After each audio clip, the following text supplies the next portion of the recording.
আমার প্রশ্ন হচ্ছে যে উপদেষ্টা আসিফই কেন ওনার পাশে? এটা কি এই জন্য যে তার কমরেডরা ওখানে গিয়ে আটকে গেছেন, অবরুদ্ধ হয়ে গেছেন, যে কারণে তিনি নিজেই গেছেন?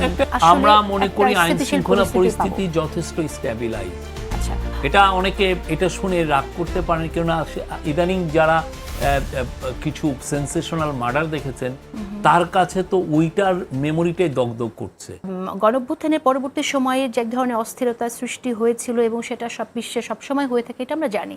কিন্তু কতদিন পর্যন্ত আমরা এই অস্থিরতা গণঅভ্যুত্থান পরবর্তী সময়ে এই জিনিসগুলো শুনবো এবং আমরা মনে করি আইন শৃঙ্খলা পরিস্থিতি যথেষ্ট স্ট্যাবিলাইজড। আচ্ছা, এটা অনেকে এটা শুনে রাগ করতে পারেন, কেননা ইদানিং যারা কিছু সেন্সেশনাল মার্ডার দেখেছেন তার কাছে তো ওইটার মেমোরিটাই দগদগ করছে। কিন্তু আপনি ওভারঅল যখন লং টার্ম ট্রেন্ড দেখেন তখন কিন্তু আপনি যদি মবের প্রসঙ্গে আসি, মবের প্রসঙ্গে আসলেও মব তো বাংলাদেশে সবসময় ছিল না ছিল, কিন্তু বাংলাদেশের বিয়ে সবচেয়ে ওয়ার্স মব কমতে হবে, ট্রেনটা তো কমতে হবে, কমে যেতে হবে। আমরা তো সেটাই প্রত্যাশা করছি। এই প্রত্যাশার জায়গা থেকে আমরা মনে করি পোস্ট রেভুলেশনে, যে কোনো দেশের পোস্ট রেভুলেশনে, পোস্ট আপরাইজিংয়ে যে ধরনের ক্যাওস হয় তার থেকে আমরা অনেক স্টেবল একটা টাইম পার করেছি। আচ্ছা, আপনি সন্তুষ্ট? আমি আরো বেটার হলে ভালো হতো। কেউই তো একটা সন্তুষ্টির তো অনেক কিছু, আমি সব কিছু যদি একদম কমে আসতো সব গত বছরের থেকে, তাহলে তো আমি প্রাউডলি বলতে পারতাম, বাট আমি বলতে পারি যে স্ট্যাবিলাইজ হয়েছে। ওকে, আমি একটা প্রশ্ন করতে চাই, সেটা হচ্ছে যে পুলিশ সংস্কারের জন্য কমিশনটি সংস্কার প্রস্তাবনা দিয়েছে এবং এই প্রস্তাবনা তো আমার মনে হয় না যে এই রাজনৈতিক দলগুলো কেউই খুব বেশি দ্বিমত করবে, সবচেয়ে সহজতর হবে এটা ইমপ্লিমেন্টেশন।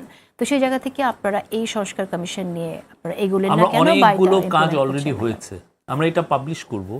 আচ্ছা, পুলিশ সংস্কারের যতগুলো প্রস্তাবনা ছিল তার মধ্যে অনেকগুলো আমরা 21 পাতার একটা ডকুমেন্ট পেয়েছি পুলিশের হেডকোয়ার্টার থেকে, তারা কি কি কাজ করেছে। আপনারা দেখবেন গোপালগঞ্জে পুলিশ কিন্তু লেথাল উইপেন ইউজ করেনি, কারণ আমি গত বছরের অগাস্টের 8 তারিখ থেকে, মানে 9 তারিখ, আমরা তো ধরেন ইফেক্টিভলি আমরা 8 তারিখ রাতে শপথ হলো, 9 তারিখ থেকে এই পর্যন্ত 400টার মতো প্রোটেস্ট হয়েছে।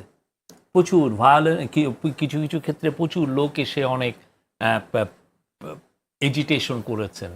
আমরা তো কোথাও তো লেথাল উইপেন ইউজ করি নাই, খুব কম। মানে আর যা হয়েছে, ধরেন টিয়ার গ্যাস কিছুটা ইউজ হয়েছে, কিছু ক্ষেত্রে সাউন্ড গ্রেনেড, আর খুব কিছু ক্ষেত্রে কালার বা হট ওয়াটার। এখন আপনি বলছেন লেথাল উইপেন ইউজ করা হয়নি, কিন্তু আলটিমেটলি আমরা তো দেখলাম 5 জন নিহত হলেন। এটা পুলিশ করেনি। এটা এই অর্ডারটা কোথা থেকে গেছে সেই প্রসঙ্গটা একটু আগে আসতে চাই। আমি তো বললাম এই জন্য ইনভেস্টিগেশন হচ্ছে, যে কারা অর্ডার করেছে এটা।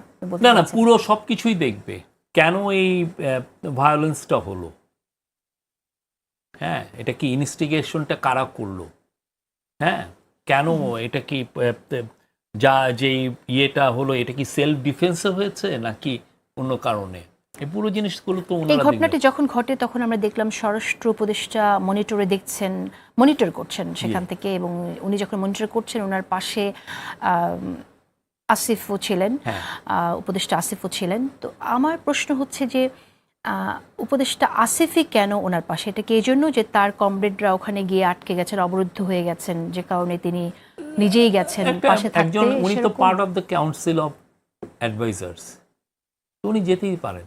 না, যেতে পারেন, কিন্তু আরো অন্য কেউ নহে, ঠিক উনি কেন? আরেকজন যেতেও পারতেন, আরেকজনও যেতে পারতেন, এটা এমন কিছু না। আমিও হয়তো বা গভর্নমেন্ট আমাকে যদি পাঠানো আমিও ওইখানে যেতে পারতাম, এটা তো এমন কিছু না। উনি যদি আনলফুল কোনো অর্ডার দিয়ে থাকেন তাহলে আপনি এটাকে I'm just curious মানে এটা কি আসলে আপনারা এটা সিদ্ধান্তটা কি মানে উপদেষ্টারই দিয়েছে যে ওখানে এটা উনি যেতেই পারেন, আসিফ মাহমুদ সাজিব যাবেন, নাকি উনি নিজের থেকে সব?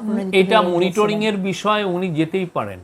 আমি যদি মনে করি যে না আমি আই নিড আরো 2-1জনকে অ্যাডভাইজার আমার সাথে একই সাথে মনিটর করা, আমি ডাকতেই পারি, এটা তো এমন কিছু না। আপনার কোশ্চেনটা হওয়া উচিত ওনার এই যাওয়াটা লফুল কিনা।